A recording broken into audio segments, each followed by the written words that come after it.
morning. I'm Sumi Siddiqa from University of British Columbia Okanagan campus. I'm the chair of the Student Award Committee. I'm here to introduce the presenter of the graduate student paper for GeoVancouver 2016. The Canadian Geotechnical Society established the Graduate Student Presentation Award to encourage, recognize, and reward excellence in presentations by graduate students at Canadian universities and to increase student awareness and knowledge of and involvement in the society. Winners of the Graduate Student Presentation Award receive 1 year of free membership in the society, a $1,000 honorarium provided by the Canadian Foundation for Geotechnique, free registration at the Canadian Geotechnical Conference, opportunity to make a presentation at the conference, and the possibility of some assistance for travel expenses. Candidates must be pursuing master's or PhD studies at the Canadian University. Nominations are adjudicated by the Students Award Committee with reports to our Technical Standing Committee on Education. This year's winner is Muhammad Irfan, Department of Civil Engineering, University of Waterloo. Muhammad Irfan is currently a PhD candidate at the University of Waterloo with Dr. Cascanti and Dr. Basu. He completed his undergraduate and master's from the American University of Sharjah, UAE.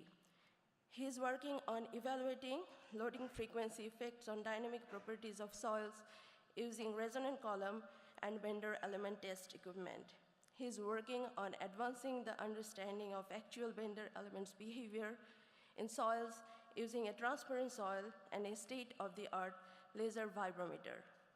Without further delay, I would like to invite Muhammad Irfan to begin his talk on the investigation of frequency effects in Bender element testing.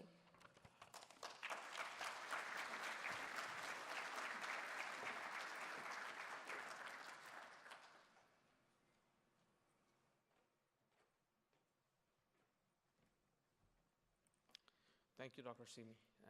Good morning, everyone. As Dr. Sumi said, my name is Muhammad Irfan, and I'm from the University of Waterloo. And my professors are Dr. Giovanni Cascante and Dr. Dipanjan Basu. So I would like to present to you today my research on investigation of frequency effects in Bender element testing. So before I begin my presentation, I would like to just briefly go over the outline of today's presentation. First of all, let me settle the mic first. First of all, I will go over the introduction of the research problem this study is trying to solve, and then we have the problem statement and proposed solution, followed by the setup and methodologies which we are using for this research, and then we have some results followed by the conclusions in the end. So let's begin with the introduction. Earthquakes around the world and over the years have caused tremendous billions of dollars of damages on the economies. In Canada, although the recurrence rate of the earthquakes is low, however, even those few earthquakes, they have caused tremendous damages.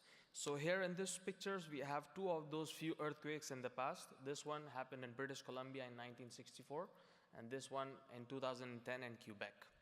So these damages can be reduced significantly if a reliable seismic design is performed. Seismic design of structures and foundation is performed. And a reliable seismic design of foundation and structures depends on accurate dynamic site characterization. And the dynamic site characterization is performed by measuring the dynamic properties of soils. Two of the most important dynamic properties of soils are shear wave velocity or shear modulus, because they're related, and the second one is the damping ratio. Now, these properties are affected by many factors. However, there are some important factors which affect them the most, which are the shear strain amplitude, the confinement, the void ratio, and the frequency. The understanding of the effects of all these factors is quite advanced, except for the frequency. The effects of frequency on these dynamic properties are not understood well. One of the main reasons behind this limitation is that the testing methodologies which is used to measure these dynamic properties have some limitations. So at low strain amplitude, the dynamic characterization of soils is performed using only two lab methodologies, and there are some field methodologies. The first and the older of the lab methodologies is resonant column test. The second one is the Bender element test, and some of the field tests include seismic cone penetration test and downhole test. The resonant column test and the field test, they have standard ASTM procedures. With Bender elements, however, although it was developed in 1970s, there is still no standard procedure available for industrialists and researchers to perform this test. At this point, I would just briefly go over, because the Bender element is a relatively newer test, I would like to briefly go over the procedure of the Bender test.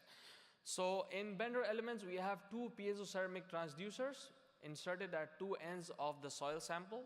An input electrical voltage is applied at the transmitter end, and output is recorded at the receiver end, and the shear wave arrival time between the two voltages is estimated, which is delta t, and then the tip-to-tip distance between the two transducers, which is delta x. Both of these values are used to estimate the shear wave velocity of soils using this equation, and then the shear modulus of soils can be estimated using this equation, where rho is the mass density of the soil. Now, apparently, this procedure is really simple. However, there are some problems, as I said before, which I will go into later. So with resonant column and Bender elements, in general, there are many problems, as I said before. But two of the major problems which I will list here is, first of all, the frequency response of the benders. When they are inside the soil, when they are inserted inside the soil, it is not really understood well. And the second problem with these low strain amplitude dynamic site characterization methodologies is that there is a difference in testing frequency range. So if you look at this table, seismic loading, the frequencies range from 0.1 hertz to 10 hertz. However, the excitation frequencies in both these resonant column and Bender elements are very different from the excitation frequency of the seismic loading. So the benders, actually the resonant columns start from 20 hertz, and the Bender elements, they end with 15 kilohertz. So there is a frequency range mismatch. And these tests are used to estimate the dynamic properties, which are then used in seismic design, while the frequencies of the seismic loading is very different. So that's one of the other problems. But in this presentation, I would like to focus on the first problem, which is the frequency response of Bender elements. A little more details of this problem in the following slide. So when we perform conventional Bender element testing, for an accurate estimate of the shear wave velocity of soils, it is important that the wavelength induced by this transmitter has to be less than or equal to the tip-to-tip distance. The recommendation for this test is that the wavelength has to be less than a fifth of the tip-to-tip distance. However, when the benders are inserted in the soil, no one knows if the transmitter is inducing wavelengths, half a wavelength, one wavelength, two wavelengths, or five wavelengths. So it is not really clear. So this causes problems in when we are trying to identify the shear wave arrival times. We look at this figure. So theoretically, we have this delta t we have to calculate, but where does the shear wave arrive? It is not really understood. It is not really clear. So in literature, many researchers have tried to address this problem and tried to calculate the arrival time, and these are the four of the many arrival points. So all of these researchers and studies, they present conflicting guidelines. So with this problem in mind, now let's move on to the problem statement and the proposed solution. So the problem statement is that the Bender element frequency response inside the soil specimen is not understood well. So what do we propose to do? We would like to measure the vibrations of Bender elements when they are inside the soil. And how could we do that? We have the state-of-the-art laser technology, and along with that, we combine a recently developed transparent soil by the authors Ezine and Bathurst in 2011. With this, we would be able to we would be able to measure the actual vibrations of these benders when they are inside the soil specimen. Now let's move on to the setup.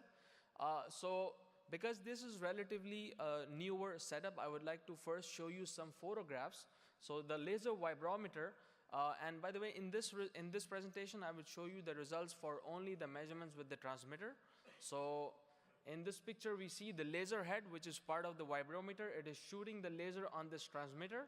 The transmitter is attached to the steel platen, and the steel platen is attached to this XY stage, which is helping us to move the target at different locations.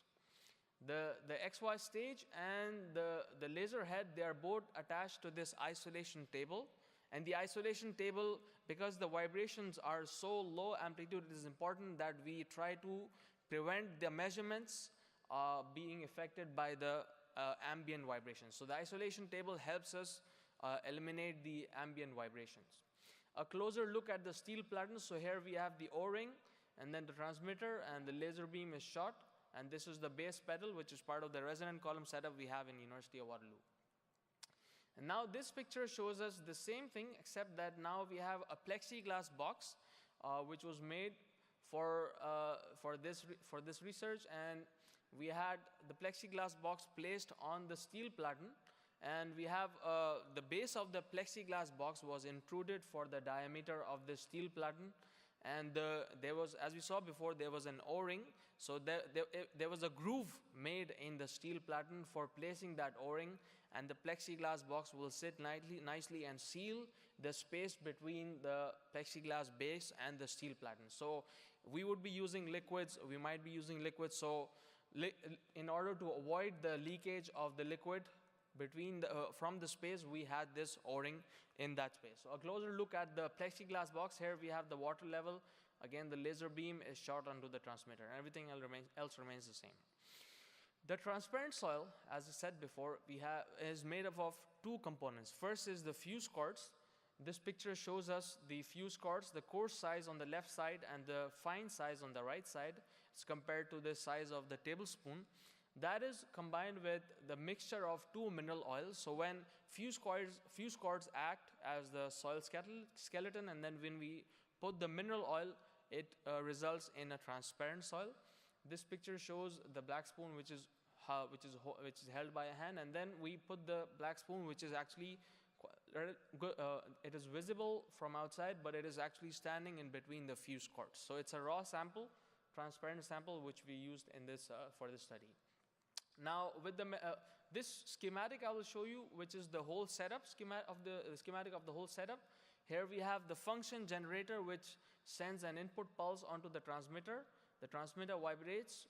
The laser head measures the vibrations. Those vibrations are decoded by the vibration controller, and those decoded output vibrations are captured with the computer oscilloscope, and even the input which we send to the transmitter is also stored with the oscilloscope, and it can go to the computer for further analysis. This setup is the same thing basically. You just have a plexiglass box with the transparent soil placed. So now we see that the transmitter is immersed in the transparent soil, and we could have this laser beam shot to measure the vibrations of the transmitter. Now let's move on to the methodology. So for measurements in air, first of all, we looked at the effect of input voltage amplitude. So in conventional bender testing, what happens is the input voltage is not considered, and there is no consideration of what number or what should be the value of the peak-to-peak voltage of the input voltage, and this could result in problems, as we will see in the results section. The second exercise in measurements in air, so we had using that XY stage, we moved the transmitter at different locations. So this figure is showing 3 of those many points which we used, and the transmitter is obviously, as I said before, is attached to this steel platen. And then we also, in conventional bender element testing, there is a debate as to which is the right appropriate input pulse. So it's either a square pulse or a sine pulse. So with this experimental setup, we thought that it would be a good idea to look at the effect, firstly obviously in air, to see how the transmitter is responding with different input pulses. So These are the pulses, and this third figure shows us the power spectra of the sine pulse and the square pulse. You see here at all modes actually, the energy in square pulse is much more than the energy in the sine pulse. In higher modes, energy in the sine pulse is virtually close to zero. So for measurements in transparent soil, what we did was we went in stages. So if we bring that the schematic which I showed before, so first of all we measured in air, and then we placed the plexiglass box, and then we measured again to see how the box is also affecting the laser measurements, because light is affected by the refractive index. And then although the size of the plexiglass box is thin, but it might have some effect. And then we placed water. Water is also transparent, so we could obtain a measurement in that. Then we had the mineral oil mixture, followed by pouring of the fused quartz to make the final transparent soil. Now let's look at some of the results. Before I go into the results, I would like to mention that unless otherwise mentioned, all those results were obtained at one point of the transmitter, which is at the peak. And this figure is also showing us the dimensions of the benders. Benders could be of different dimensions, but in this research we had the benders which are 12 times 5 millimeter dimensions. So first I would like to show you the effect of input voltage. So we see in this, for this exercise we used the sine pulse, because there was no participation of higher modes. So we said just for this simple exercise we obtained the actual maximum displacement of the bender in nanometers. We applied different voltages, and we saw that until about 40 volts the bender is exhibiting linear behavior. However, beyond that there is some deviations from the linear behavior. Next, I would like to show, so once we have this result, we decided, okay, let's to be on the safe side for the first exercise, we would use 10 volts peak to peak voltage as the input for all further results. So next, I would like to show you a video of the simulations of the transmitter vibrating in air. So this was developed in MATLAB with more than 100 measurements on the transmitter. So at every 0.5 millimeter we obtained the measurements of the transmitter in response to this square pulse. And if we run the video, it's successful, no issues. So we see this is the response of the transmitter, and there is a lot of high participation of the higher modes when we have square pulse. And note that the diameter or the maximum amplitude is plus 50 to minus 50 nanometers. And after a certain time, the plate is, the bender vibrates as with the first mode of vibration, a typical plate vibration. But we see here that initially there's a lot of high participation of higher modes. In conventional bender element testing, there's another assumption which is made, which is that the bender vibrates as a beam. But obviously we see in this video, in the case of square pulse, it does not vibrate as a beam, it's a plate vibration. So we stop there, and next we will look at the response of the bender with the same video, except now that we have the sine pulse input into the bender, the transmitter. And if you start the video, see relatively less higher mode participation and more domination of the first mode of vibration. So as we saw from the input power spectra, the energy in the higher modes is less. And also note that the maximum amplitude is now less than, almost equal to half that of the response of the square pulse. So we'll stop there, and this is another result. So basically one of the points of that video, I'm just showing here how if we just look at one point on the transmitter, how it is very similar to a typical single degree of freedom system vibration. This is obviously with the sine pulse, and the maximum amplitude is 25 nanometers. So also, in order to know how many modes of vibration were there in the plate, we actually performed a sine sweep also on the transmitter in air, and we observed that there are 3 modes of vibration with 9.8 kilohertz, 27.5 kilohertz, and then 47.2 kilohertz, and we see the damping is also increasing as is expected. So this is the first time we see that how many modes of vibration in the transmitter are there. So this is another one-point observation with different pulses. Here I'm adding a third step pulse, which can simply be obtained by reducing the time of the square pulse.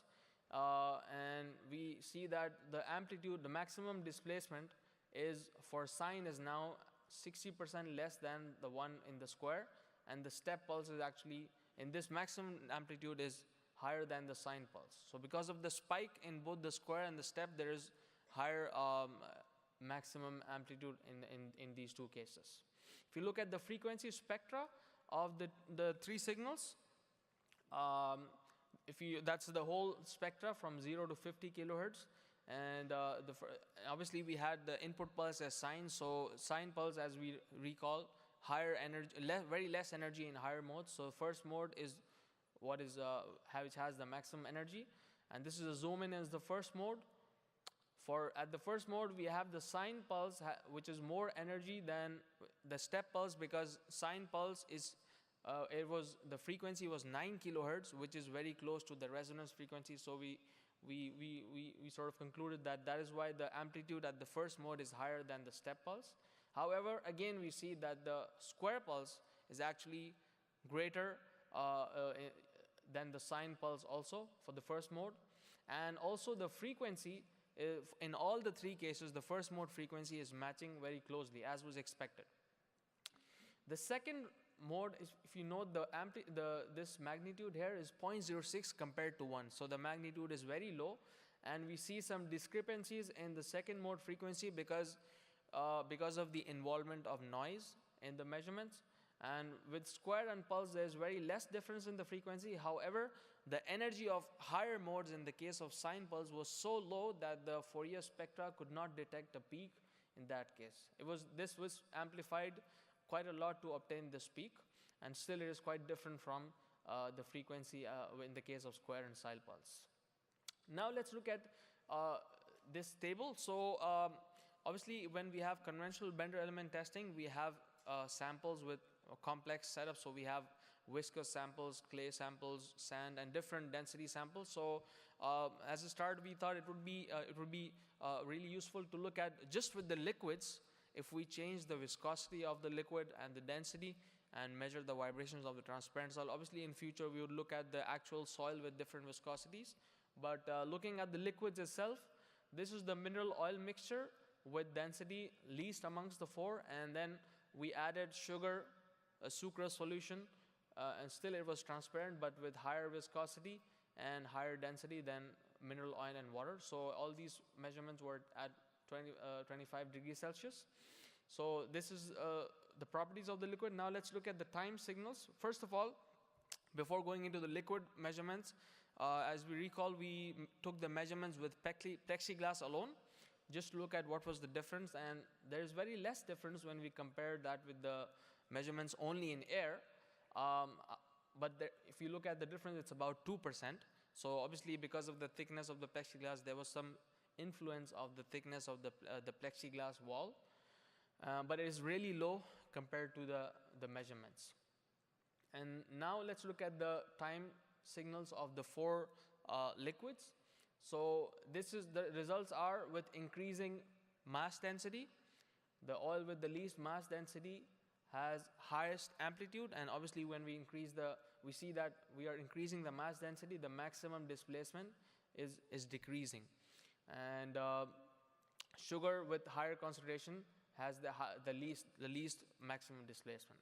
If we look at the frequency spectra and compare to the frequency spectrum of the measurement in air, we see there is a significant difference of the resonance frequency of the transmitter. So just by adding water, it changed the resonance frequency significantly from 9.8 to about 6.9 kilohertz. And then obviously we took measurements with mineral oil and these two other liquids. With increasing density, we also note that the frequency is decreasing. The resonance frequency of vibration is decreasing. So that's another conclusion we can make from this plot, that there is increasing the mass density of the liquid is actually reducing the resonance frequency as expected. And now let's look at the last set of results, which is comparing the time signals of air, oil, and the transparent soil. So this figure is showing just one measurements of the transparent soil. We can look at the maximum amplitude. It is reducing significantly, so there is a 70% reduction from air to the transparent soil. And also if we note that there is a phase shift between these peaks, so the soil is also introducing a phase shift in the transmitter vibrations. If we look at the spectrum of these three measurements, so first of all, this is the spectrum in the air which we already saw, and this is the one in mineral oil. As we saw, the frequency is decreasing, and then with the soil, the amplitude has reduced significantly, and the frequency also has decreased. Along with the damping is actually increasing by about 300% in the transparent soil. So with this, I would like to have some conclusions of this presentation. First of all, we note that the linearity of the benders, when they are used in any test, it should be assessed, because that would also worsen the results of the test. And for our bender, we noted that 40 volts is the limit which we should input into the transmitter. Secondly, we saw that the response with the square pulse in air is much higher than the response with the sine pulse. The energy in square is much higher, which is corresponding with the results also. And if we compared the displacement in air with the transparent soil, it is much less. It has changed significantly, 70% reduction in the maximum displacement. And then also we noted that the resonance frequency is decreasing linearly. We actually had looked at the variation, and it was with the fluid density, it was a linear decrease in the resonance frequency. And if you look at the first and the last fluid, there was a 15% decrease in the resonance frequency with 50% increase in the mass density. Last two conclusions. First one is in the soil, is that resonance frequency is 40% less than in air, and then damping is 300% higher of the transmitter vibrations. So with this, I would like to conclude my presentation and give some acknowledgement. First of all, my University of Waterloo, and then Canadian Geotechnical Society. I'm really happy and pleased that they have selected me. I was really happy when I got the email of Dr. Sumi. I was just jumping around with my kids. And they were like, what happened? Why are you becoming like us? So thanks a lot, this CGS. And then my professors who have been a great support, Dr. Giovanni Cascante and Dr. Dipanjan Basu. And then no PhD is successful, as we heard from Dr. Richard Bathurst yesterday. That collaboration is really important, and our groups are really important. I'm really thankful to my group who have been supporting always. Dr. Hassan Ali, who just graduated from our group, that's why it's called Doctor. And then we have Mario Rodriguez, Freddy Diaz, and Piotr Viak, and other people in our geotechnical group at the University of Waterloo. Thanks a lot for your time.